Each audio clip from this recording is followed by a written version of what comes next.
that's a wrap on Heathen Fest IV 2020 edition. Doing a quick post-gig debrief in the podcast shed. The shack. The shack. How's how do you think it all went, man? Yeah, dude, really smoothly. I mean, it's our first gig back in almost 3 years. Organising and promoting and stuff, so I mean, like, there's always going to be some teething issues. It was, in some aspects, as nerve-wracking as, like, our first gig. Yeah. It really was, like, felt like the first gig, because it'd been so long. Yeah, definitely. It's a whole different ball game now, especially too after COVID and everything. Yep. Live music is just a constantly changing fucking thing, so it's just another thing that you have to take into consideration now is, you know, sickness, people not being able to come out, people that may be scared to come out, bands traveling and, you know, so on. You know, there's just fucking, it's just another thing to factor into the entire fucking thing nowadays. But, I mean, all in all, tonight was fucking sick. It was awesome. Thankful for everyone that came out, all the bands that travelled and stuff. Yep. So, you know, you fucking can't ask for more than that. Yeah, like, I think sickness has always been a thing that you need to factor in. But on top of that, we've also got the added factor of, like, one member of the band could be sick and, like, that puts that whole band out. Yeah. Like it's, like, not just, like, I've heard stories over the years of, like, you know, oh, I can't believe he did that festival, although he had a fucking collapsed lung or whatever the fuck. But, like, the difference is with, you know, the current environment is, like, there's, like, mandatory isolation. Like, you can't, like, just still play although you're crook. Yeah, that's it. I mean, there's always going to be some cowboys out there doing it, but there's just so much more to take into consideration with it now, so... Yeah, but all in all, man, fucking sick night. Everything just went... And surprisingly smoothly compared... Like, considering how many fucking, like, bands that were on the lineup and how many changes there was and shit. Yeah, I mean, initially... I was a bit nervous with the 2 stages, but I think that gave us a lot of padding for changeover instead of having these little 15-minute intervals like we had doing shows down the coast when we do them. Yeah. There was half an hour for the bands to have their gear set up on stage and stuff. I mean, always hard to do with 10 bands and sound check and trying to run bands in while there's another band still performing, but... I mean, all in all, smoothly and just continuous. When one band stopped, there was another band ready to go. Yeah, so like, it kept the crowd on their toes, like, all night. Yeah. Like, it kept the crowd, like, fucking... There was no real sort of interruption, you know what I mean? It just kept it going.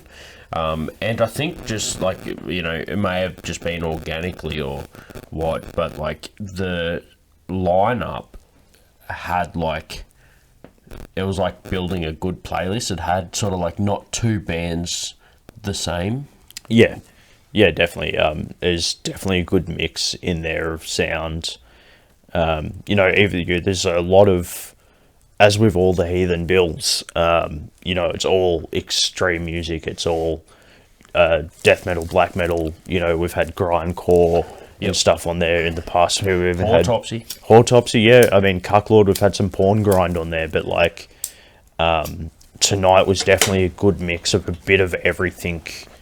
The OG lighter to rounds the bill out. I think gave it a good variety for people. Yeah. To come down and sort of see a bit of everything.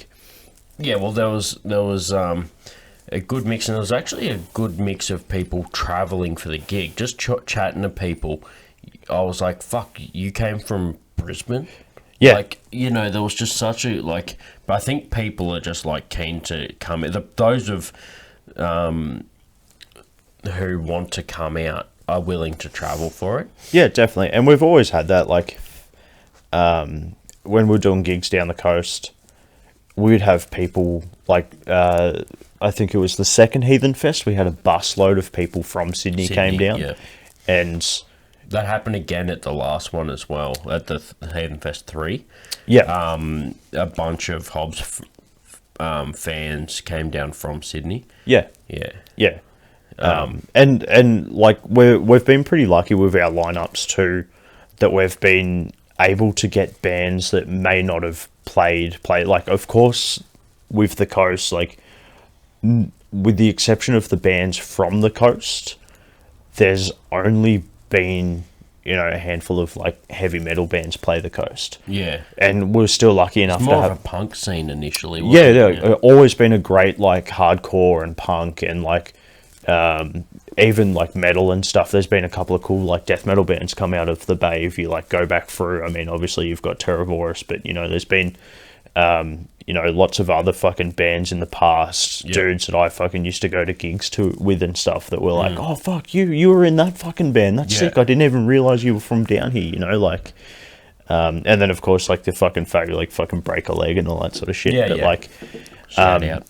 Yeah, lucky tonight, like we had Destruktor play.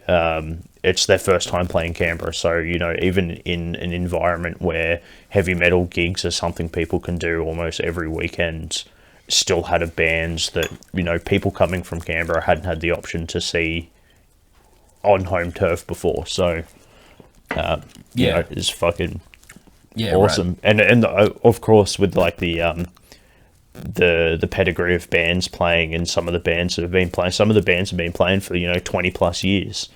It could have been, you know, 5-10 years between some bands playing Canberra, you know. Yep. Yeah, actually that's a good point. All right, let's do a rundown. So I got footage and photos and shit from every band on the lineup tonight, so I'll chuck that at the end of this episode. But before we get into that, let's do like a quick like one by one summary of like what we thought of that band. I'll and we'll just go take it in turns. I'll kick it off. Project Ultimate Satan, where we can both talk about each band. Fucking big band. Big band, 6 members, yeah. Fucking huge sound. And range too. You got Scotty like doing the highs, you got lows, like you got Jay throwing in the lows and some of the like the operatic stuff, like the choir style backings. Jem throwing in them fucking awesome cleans throughout the entire thing to sort of round out the vocal range. It's been a while since I've seen someone rocking out on the keyboard, dude, but fucking that's like in a metal like, yeah. I remember like when I was a kid when we used to try and form like rock bands and stuff like that, like back in school. And like the guy running Smurf shout out. Yeah. The guy running like music and stuff was always like, because he was old school, was always like, you gotta have a keyboard player, So then when I got like older and realized that like not every band has a keyboard player, or like fucking, you know, even like I used to see there was a few bands I've seen that have like a fucking piano player, like some dudes playing like some cool like rockabilly and like rock and shit like that with piano players. It's good to see it in there because it's a sound that you're not used to hearing. You know, it's definitely like something that I'd like to see more of again. You know, like and Puss as well is just one of them bands. There's another thing we're lucky with, is their first live show. So, you know, there's always... It came together really well, considering, like, it sometimes can take a couple of live shows to work out all the kinks. Yeah. And I think especially, too, with that many members in your bands, there's always going to be something that's going to... Yeah, well, there's more chance of problems. Yeah. Right? But yeah, no, all in all, fucking went really good.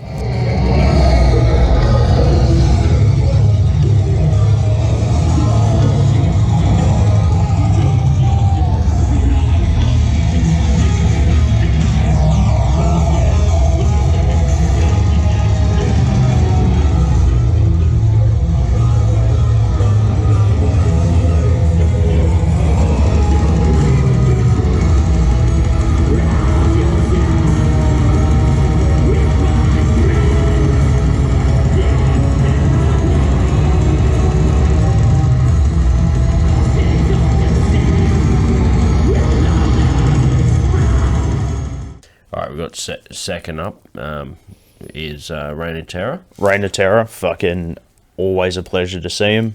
Fucking another, long time running local heavyweight for Canberra. It's the first time I've seen them with that drummer, Michael. Yep. Sounded fucking very full, very, just fucking cool. For a three-piece, so fucking... so much depth still. You know what I mean? Yeah, definitely. I think that's something that...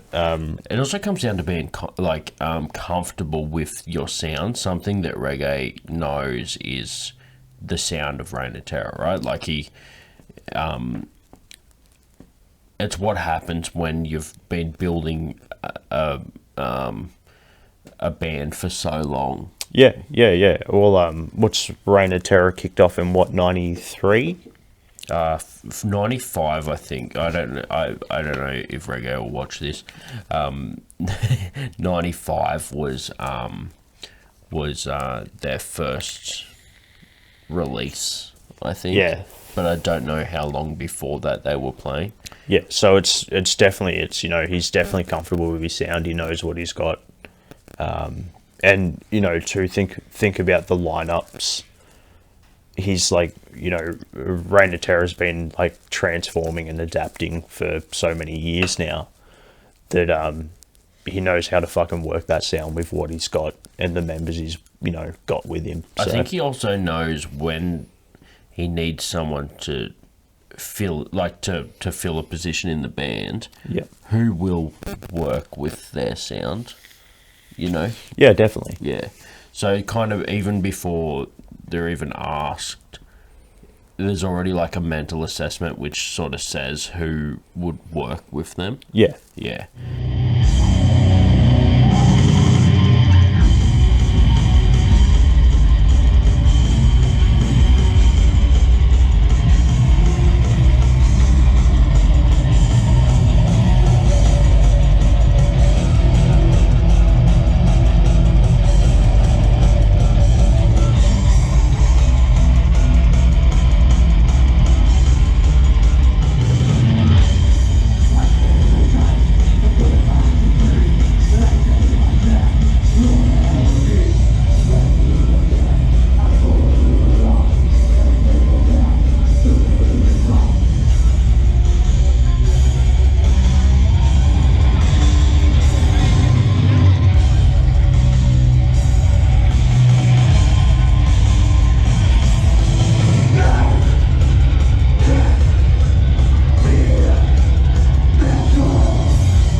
Auld fucking... they're a band that I never forget how much I love them, but it's not until I'm watching them that I realise how fucking great they sound. I've listened to the album fucking countless times now, but it's not until, Dan up on stage, just the way Dan plays and performs with his instruments is fucking something to see. Yep. And great sounds too. It's one of them I love seeing them because the live performance backs up the album. Yeah. You know, it's and because they have so many fucking instruments and shit. Like when you're seeing like fucking pan flutes and crap, you're like, is that gonna translate to a live show? And they still like manage to bring it live. Like, it's easier to listen to an album and go like, oh yeah, I can like hear so many different instruments, but it's pretty fucking difficult for like a band to be able to swap out and still keep the momentum running. Yeah. Change is such a like an instant change of instrument and still like keep the same momentum is good. Yeah, definitely. It's just fucking, as I said, man, it's just one of those bands I always find them sort of mesmerizing to just their sound. With the sound of the wind instrument that he's using is just fucking mesmerizing to watch, you know. Yeah, especially on a metal lineup to still make it work. Yeah, you know what I mean. Like, I think that's the beauty of sort of that style of like black metal, is that it does have its roots in, you know, that folk style. Yeah, where it can work, you know, and for them it does. So.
Plague Dweller, fucking incredible. I got a great... So, like, after each one of these bands, I'm going to put in the media that I have for that band. So I'm going to split this up, as you've probably seen if you're watching the video. So after we do our Plague Dweller bit, you're going to see a video that I got of Luke fucking jamming his face right up against the GoPro to sing like one of their songs. He's definitely knows how to work a crowd. Yeah. So my first time seeing Plague Dweller, I've been listening to him sort of since they kicked off. We had well, Luke was on the lineup for an early episode of Canberra Metalheads episode 3 with Heathen Fest 2. Yeah. So, to have him come and perform again at another one of our gigs is always a fucking pleasure. But yeah, great bands. I mean, they're fucking... I always think, you like see someone shredding solos. Yep. And you're like, you're rated on your level of like which body parts fucking like, oh dude, it's a fucking face melter or something. It's just straight up gut busters. Yeah. And to throw that in with that style of music too, is fucking incredible. Yeah. They have a really good range. It was funny when I like had the hankering to hear a song, I like yelled it out, and Luke's just like, yeah, we're gonna play that literally right now. Yeah, like it was already on the set list. So yeah, that's rad. So here's some here's that video I promised with Plague Dweller.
now we'll move on to Black Mountain. I have seen Black Mountain perform since the get-go and interviewed them for the band, and they just keep getting better and better. Now, this was the last gig that I'll have footage of with Callum playing bass. Yeah, and this is the first time I've seen Callum play bass for them, so it'd be... Yeah, like a one-of-one. And I was saying to Cal at the end, I was just like, dude, I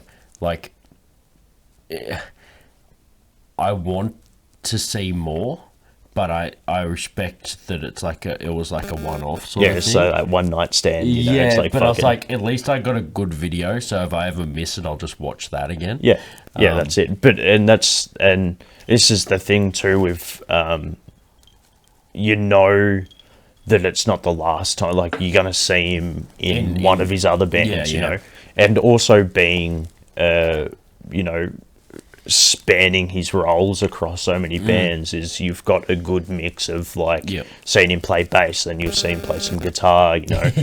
Well, that's what I said to him. I was just like, it was weird because I'm used to seeing you play guitar, and the whole time I was watching you play bass, I was expecting you to like kick something, because like in Honest Crooks they're like a lot more like active on stage, like the audience is a lot more active.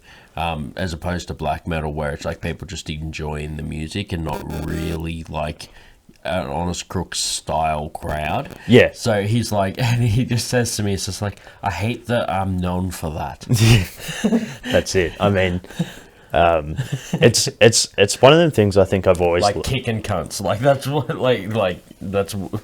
I think that's one of the things I love so much about black metal crowds is like the older I get, the more I realize I'm like a lot more of an introvert. Yeah. So like large crowds that are heavily involved, as much as I still love it and still love jumping in the pit every now and again. King Parrot, yeah. Oh yeah, and there's times too where I've been like, fuck, like I'm not gonna fucking live through this. Hey, like this is fucking crazy. Everyone's had that moment. Yeah, it's even like Youngie's had those moments. Like, yeah, dude. Oh, that fucking Soundwave performance in Melbourne. Yeah. Youngie's just like disappeared in the crowd. There's like a 20 bottle vial, and you just see the fucking microphone pop up out of the fucking crowd. Yeah. But like, I think that's what I love so much about with the black metal crowd is that I don't have to worry about copping a foot to the side of my head halfway through a fucking set, because I'm like, you know, the older I get, the closer I'm getting to the front to being like, I'll be safe here, you know?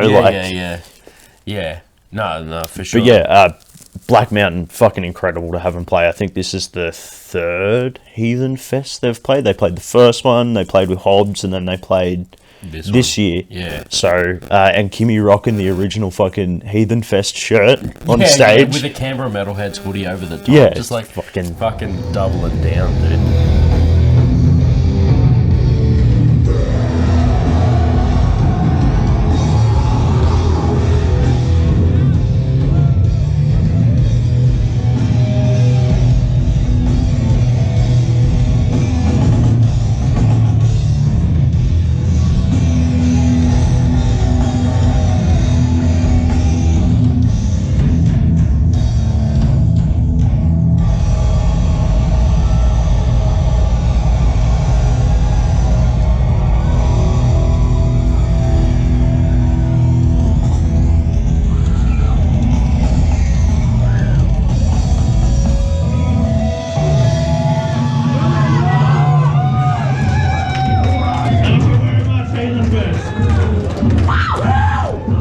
Take a quick moment to thank Lukey and the Canberra Metalheads guys for putting this on.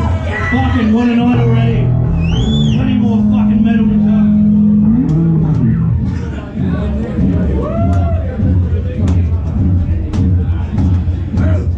Next one's about murder, debauchery. Here we go.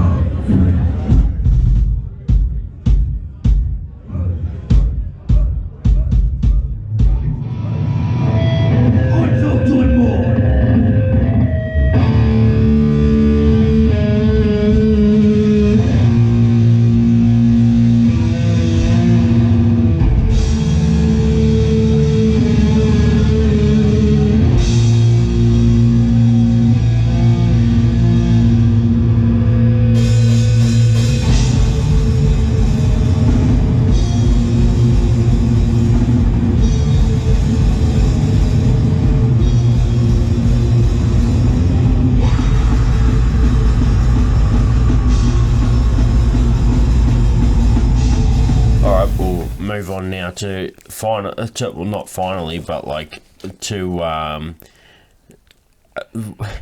the party band for the lineup. Bastardizer. Yeah, fucking Bastardizer, man.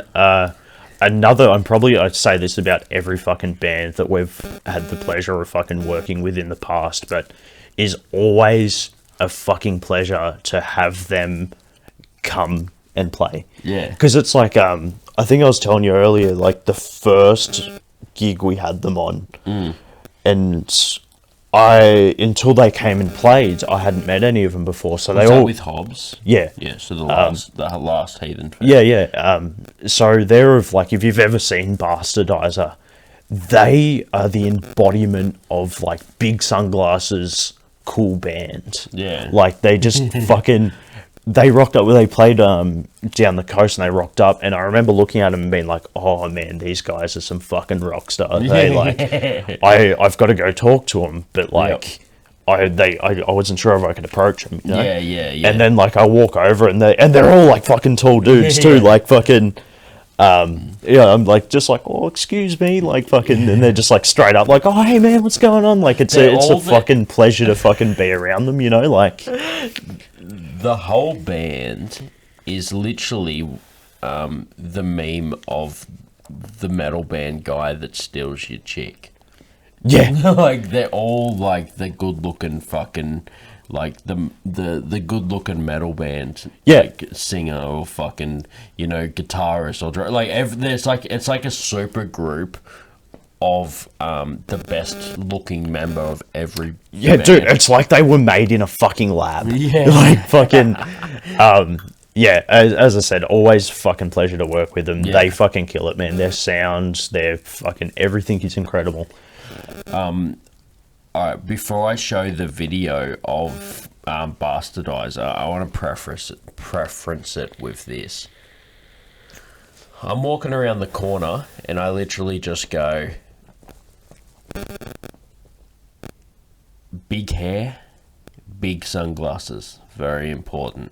And then the next part of this video just fucking happens. So yeah, enjoy that. Look, big sunglasses, not emperor sunglasses, big sunglasses. Very important. Always big sunglasses, cool band.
Now we move on to Thrall. Yeah, once again, another fucking awesome band. This is where the dynamic of the night started really coming into effect, where the headlining acts for the night were all black metal bands or extreme, like very extreme old school style bands. Yeah. I think that was the last kit change too. Yeah. So this is when for stage one, when Jared's kit went up on stage. Yep. And this is setting this up. He's like, man, I'm only going to bring like a small kit. And then he rocks up with, I think was the biggest kit of the night. Just fucking incredible sounds. Yep. And I think this is I think he's only just joined. Oh, right, okay. Or not just, but like within recent times. Yeah, okay, one of the more recent members of the band. Yeah, definitely. But fucking incredible, man. Lots of new songs off their new fucking album in there. So, fucking, yeah. And another band that fucking, you know, travelled quite a way to come fucking play Canberra. Yeah.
To Cemetery Urn, probably one of the most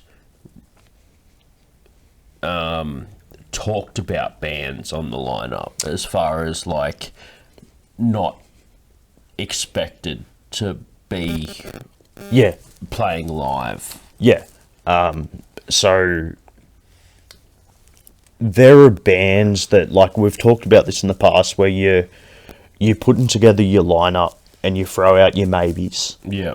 And this is a band, it's like Cemetery Urn was a band I didn't expect to hear back from, just because they're in the middle of recording. Yeah. They're like recording 2 albums back to back at the moment. Yeah. And I was just like, man, this is like probably not going to happen, but I'm going to shoot my shot. Yeah. And like they fucking were more than happy to come and fucking play, which was fucking awesome. Yeah. And like their sound is another thing of the dynamic of, they've been kicking for a long time, but they've still like got that cool original fucking like old school, like that, just that fucking sound, you're gonna like what you expect to get. Like I was saying, with like what you hear on the album is the sound you're getting with them live. They fucking pull that off incredibly. Yeah. Well, actually, we learned something interesting about Cemetery Urn's first album after the gig. Apparently, it was drummed by Matt Skitz.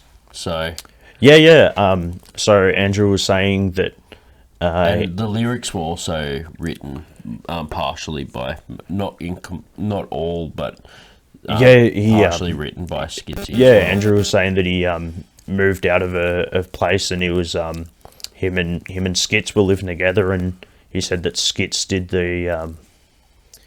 did the lyrics for the album. Yeah. That he worked on and had that done in 2 days, and then he drum tracked the entire album in like a matter of hours. Yeah. You know, it's fucking crazy. And like, dude, still one of my fucking favorite albums, you know? Yeah, and the best thing about that was something I learned was apparently they said when they're recording, you know when Skitsy's done because he'll put his fucking sticks together on the snare. So as soon as they seen that's where, like, when he put them down, they're like, all right, we've done tracking drums. Like, that was his way of, like, when you finished eating a meal and you put the knife and fork together. Skits is such a fucking gentleman. He puts his fucking, his sticks down, like, to show that he's done with the meal. Yeah. But from what I gather, some of the members that are currently in Cemetery are a fairly recent lineup. So to have them playing some classics in there with a new showing homage to the original. Yeah, and pulling it off, you know, so. Yeah. Now, I don't have video of Cemetery, and I'm just going to put a compilation of photos in from the gig. But I might be able to sample a snip of one of their tracks over the top of that photo. So you're either about to watch just photos or photos with like a sample of a track, because they got some fucking killer beats that I have discovered when I was trying to build like some promo for this gig. I was looking for like the ultimate fucking drum beat, the ultimate guitar riff, and and try and put it all together. And I didn't end up doing it because it didn't really do justice to only have like a 30-second version of every band on the fucking bill. So, but yeah, in that process, I found some rad fucking Cemetery owned shit. So, yeah, enjoy that for now.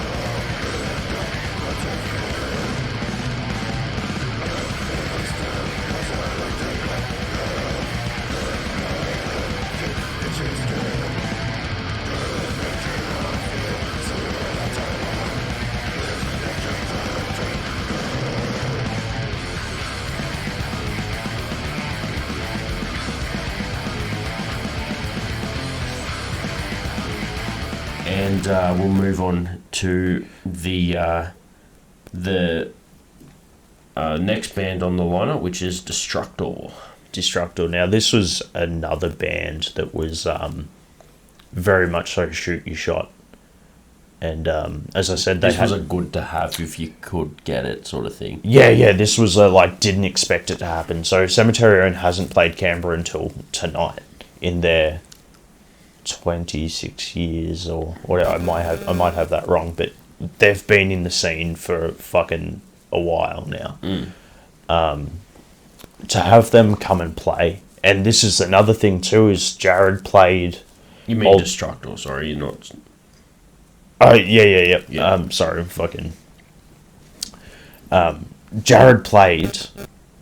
Essentially. By the way, respect this. It's 2:20. It's 2:30 in the morning, and we're recording this content because some of this shit I might forget before we have a chance to do it again. So we get back, I say to Lukey, we're going to do a fucking podcast sample so that we can get it all recorded and tracked before we forget anything. So, like, if I accidentally say the wrong band name, understand that's part of the creative process.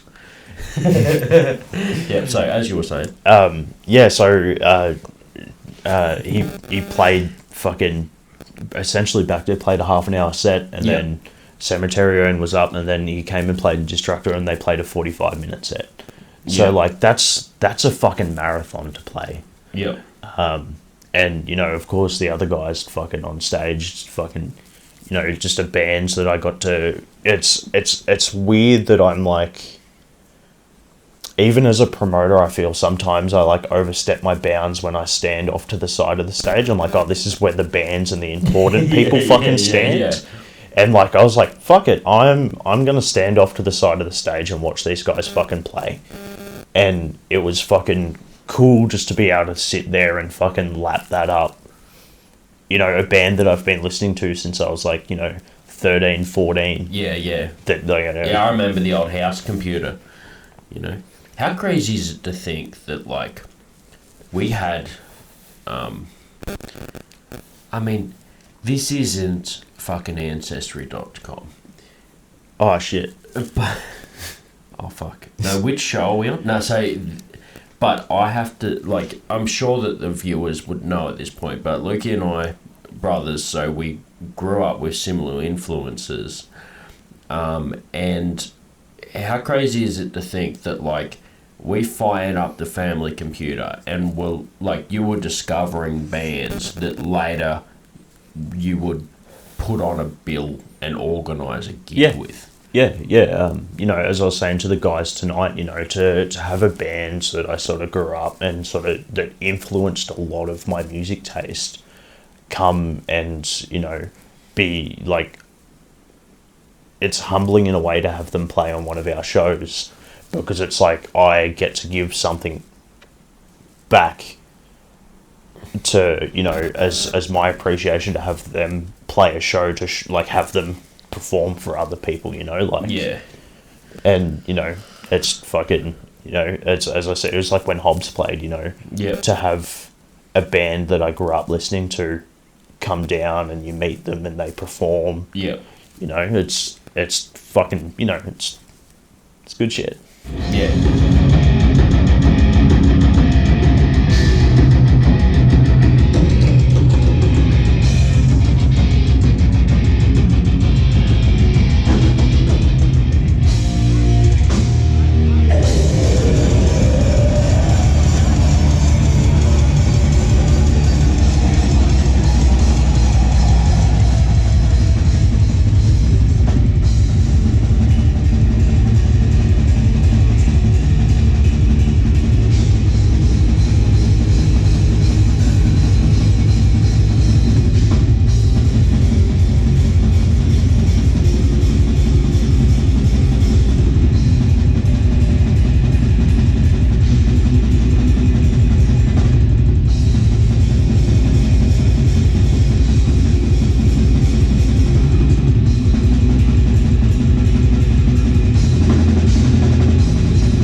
Yeah, which leads us now into our. So you would have just seen some like footage from Destruktor, but we're moving now into the final band on the lineup tonight, band 10 of 10, which is Anarazel. I was waiting. Oh, look, I'm sorry, I'm gonna butcher that. I'm like fucking dyslexic as fuck, and it doesn't matter how many times I've heard this name pronounced, I still fuck it up. I knew how to butcher pronounce it, but I was just like, I'll do that thing where I'm like, I'll say the intro, you say the name, and then we just both awkwardly stared at the thing, and I'm like, is that a Z or a 3? Yeah. But anyway, if you've ever experienced black metal before, forget that. Yeah, dude, these guys fucking brought the heat. Like, it was literally like me discovering black metal for the first time's wet dream. Like, do you remember when we would see, like, you know, you'd get your fucking poster magazine and there'd be a fucking, like, picture of the guys from Satyricon or fucking whatever, and you'd be like, fuck, bullet belts, spiky bracelets, corpse paint, what the fuck is this? It was all of that and more in one fucking band, just giving a wall of sound for a headlining fucking 45 minutes. Yeah. Yeah, fucking incredible. And once again, like a shift in the dynamic of the sound again, although still black metal, different from every other band on the bill. Yep. And, you know, like fucking, dude, rocking the fucking 2 vocalists. Yep. Fucking chef's kiss. Like, fucking nailed it. You know, like when like you put a band on the bill and you're like, oh, I hope they play that song that I like. Oh man, I hope they fucking played, like, for the last, like, fucking 6 months, I've just been, like, fucking going through their catalogue. Yeah, it's just and like, I don't want to pressure you, but you have to play this. Yeah, dude, played every fucking song I wanted them to fucking play, you know. I'm always been like, oh man, I'm gonna see them. I hope I get to see them play this fucking song, you know. And yeah, they fucking did it.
It's another thing that we're thankful for. It's another band that travelled quite a ways to fucking to be there tonight. So you know, like, fucking is the biggest build we've had, but at the same time, like, also true. Yeah, what's the biggest? What do you remember off the top of your head? I think 7 was 3. No, it was how many? Oh no, 2 had Heathen Fest 2 had more than 3, didn't it? More than Heathen Fest 3? Yeah. As far as lineup? Yeah, I think so. There were a few. And how many were on Heathen Fest 1? How many bands? Do you remember? 6 or 7 bands? Yeah. Yeah, so yeah, this is definitely the biggest lineup. Yeah, definitely. But at the same time, the most we've had of every band travelling. So I think for the bill there was 4 locals. Yep. Which means the other 6 bands all fucking had to travel. Yeah. Which is crazy to think that, like, most of the time the ratios are, like, on the high side of locals. Yeah. So I think the reason that so many people went out of their way to catch this show is because it was such a like diverse mix of people of bands from such different geographical locations. Yeah. So like by doing that, you've got people that are like closer to this band, so they'll come to watch that band. Like, you know, so people will go out of their way because I think they can see the effort that goes into like bringing everyone from like basically around Australia, or at least this side of Australia, together to do a gig. So they kind of also bring all their hordes of followers to the same spot as well. Yeah, definitely. And I think it's sort of lucky in the fact that Canberra being large enough that there's going to be followers of the band here that'll still come out. It's like when we started doing gigs down the coast, we were worried because like previously, like when we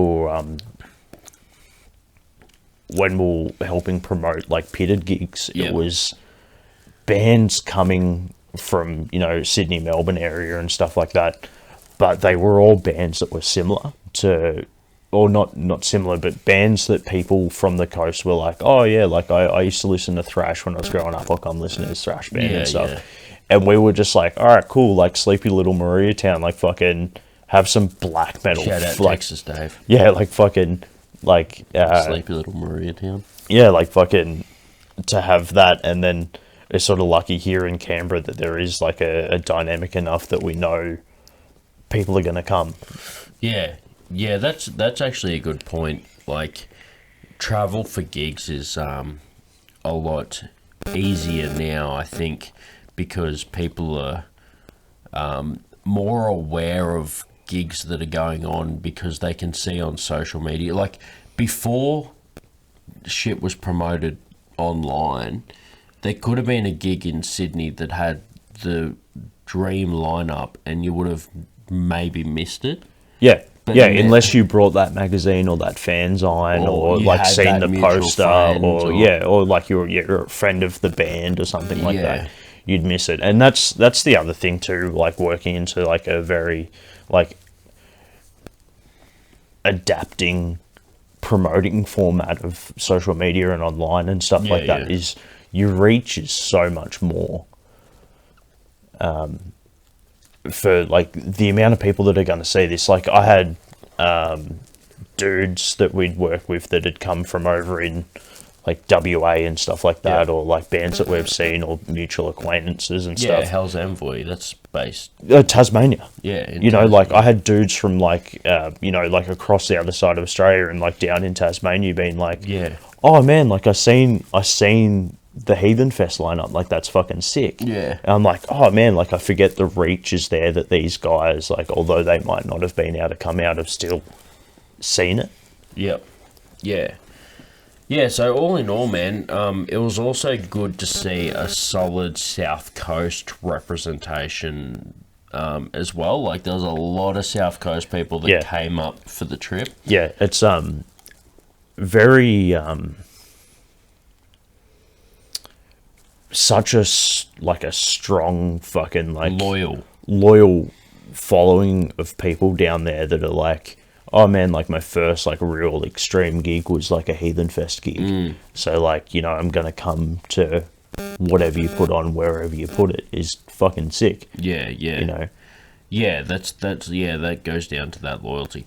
So I personally really enjoyed getting out, and I mean, look, I'm submerged pretty heavily in the scene, but it was good to actually have a night where I wasn't working. I was actually able to like watch some bands, and chill. So yeah, I appreciate everything that everyone has done and that you've done putting it all together. So I wanted to get that down, and cheers everyone for supporting the scene and fucking all the bands for doing it. I want to do like a compilation after this of like all the photos and shit from the night. Yeah. So we'll close it out with just like a fucking basically just a slideshow of all the like rad pics and shit. Yeah, just a bombardment of fucking Media dump. yeah, just fucking awesomeness. Which also was mostly supplied by Callum. So yeah, that's if not all supplied by Callum as far as photos go. But I mean, like, there's always like there was. I think most bands had people there that were traveling with the bands that were taking photos and shit. Taking photos, and so they won't fucking get you good, did it, Darty? Yeah, fucking that. Yeah, fucking. So that's the stinger.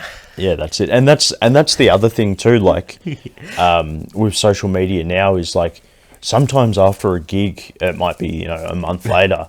I'm still finding new media fucking popping up of like people being like, oh, here's my photo from fucking Heathen Fest or... True, yeah, like, or sometimes I'll like not remember to like get all the photos after the gig, and then I'll see something pop up and I'll be in the photo. I'm like, fuck, that's right, I was at that fucking gig, eh? Like, yeah.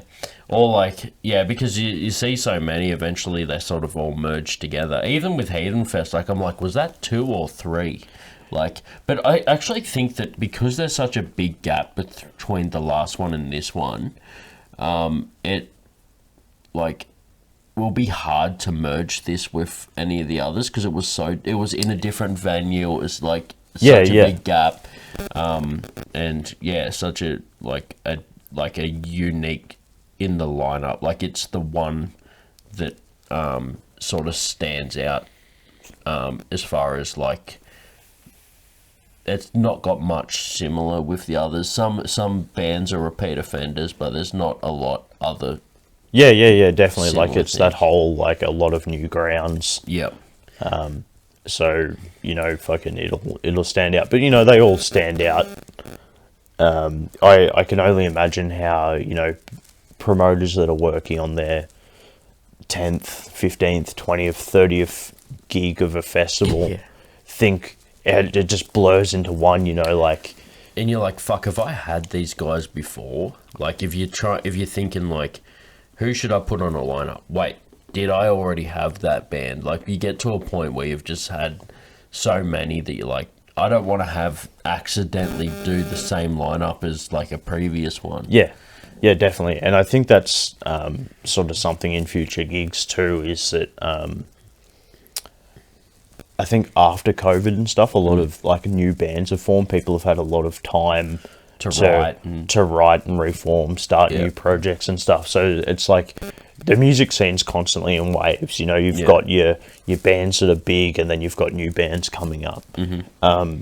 And I think that's what I like about the dynamic in the metal scene, is that there's always somebody new on the scene. So future gigs to come will be something that we're looking at in throwing some new bands in there that we haven't had before, or some upcoming bands. I know, like, I can think of about 3 bands that I know that I would love to have on a bill that they're still upcoming. That I know, like, they've got some fucking cool shit coming up. Yeah, cool. All right, well, we'll wrap it up with that. Cheers, everyone, for everything, like all the support and shit. Cheers to Lukey for fucking putting it all together. And before we get into our final slideshow of all the shit, obviously, I can only talk on behalf of myself. Is there anything that you wanted to say before we fucking wrap it? Look, man, I think we covered most things.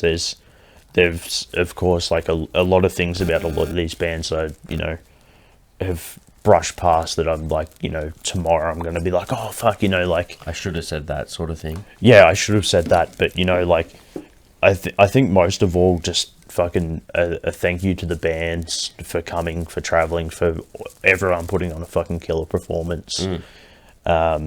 To the venue, to like Basement, man, it's fucking my favourite fucking venue in Australia. Like for metal, that's can't go past it. But most of all, to everyone that came out and supported the show, brought tickets, and just came down to fucking rock out and have a good time. So without the punters, we're fucking nothing. So yeah, for sure. And there was like a bit of a tribute throughout the night, but just like closing out, one of the milestones of Heathen Fest is like that we had Peter Hobbs's last ever gig at Heathen Fest IV. So, yeah, just like a quick last thing to say, like, yeah, fucking shout out to Hobbs. Yeah, dude lives on forever. Like, his music is fucking, you know, fucking almost like a religious statement in the fact that it's, you know, a cornerstone of so much influence within the Australian music scene and globally as well. You know, like, after he passed, people that I'm sort of friends with overseas that were like, oh, fuck, you know, like, I played with this guy back in, like, you know, 04 and shit in fucking, like, over in Europe. And it's like, oh, fuck, you know, like, his span was so big. But, you know, like, a incredibly humble guy and just one of them, like, it's that fear of, like, the saying, never meet your heroes. Yeah. And it was like, that's very definitely a case of, like, I'm glad I did. Yeah. Because it was good to know that he was the guy that he was, you know, like, fucking, there was no, like, fake facade about the whole thing. Yeah. And, you know, of course, been lucky enough to, you know, get to know him a little bit and, you know, hang out a few times before he passed was, you know, something that I'm always going to be fucking grateful for. Well, like, the way I look at it is, like, if I met every person that was, like, a big image for each band from now until the day I die, and they were bad people, it'd be all worth it for the one time that, like, Hobbs was actually a sick cunt. Yeah. You know what I mean? Yeah, like, just like from now on, if I meet someone and they're an asshole, I'm like, yeah, but Hobbs was cool, so it doesn't matter that guy was a cunt. So it's like, he's basically prepaid for sick cunts for the rest of meeting bands. Yeah. So yeah, that's a massive, monument to the, like, to what he represents. So yeah, we'll close it all up. But yeah, thanks everyone, and we'll catch you on the next one. Yeah, Cheers. yeah, definitely. Cheers. Stay metal.